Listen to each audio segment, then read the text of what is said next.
बंधुगण एही दुनिया रे थिबा समस्त महिलांक स्वभाव और चरित्र भिन्न भिन्न होइथाए। आज आमे आपण मानकु महिला मानकर किछि अंग को आधार करी सेमानंक विषय रे कहिबाकु जाउछु।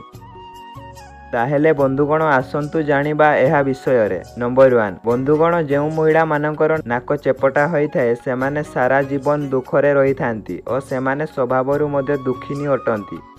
नंबर 2 जेउ महिला मानकर नाक देखिबाकु गलकार होइथाए सेमाने अत्यंत सौभाग्यशाली होइथांती। विवाह परे शाशुघर और स्वामींकर भोगदय होइथाए।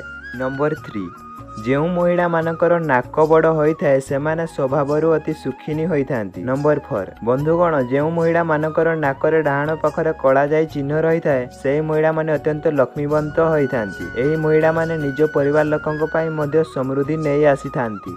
नंबर 5 जेउ महिला मानकर नाक लंबा होइथाए सेमाने सर्वदा स्वामी सुखीरो वंचित होई रहिथांती। नंबर 6 बंधुगण जेउ महिला मानकर नाक सरू होइथाए सेमाने गोपन प्रणयनी होइथांती। एही महिला माने केबे हेले निज प्रेम को अन्य आगरे प्रकाश करंती नाही। नंबर 7 जेउ महिला मानकर नाक अति गजिया और लंबाड़िया होइथाए सेमाने अति कहल प्रिय होइथांती। नंबर 8 जेउ महिला मानकर नाकरा बाम पटरे कला जाई चिन्ह थाए सेही महिला माने अत्यंत सौभाग्यशाली होइथांती। नंबर 9 जेउ महिला मानकर पादरे आंगुड़ी लागी लागी होई रहिथाए सेही महिला माने परिवार पई सुखी समृद्धि नेई आसीथांती।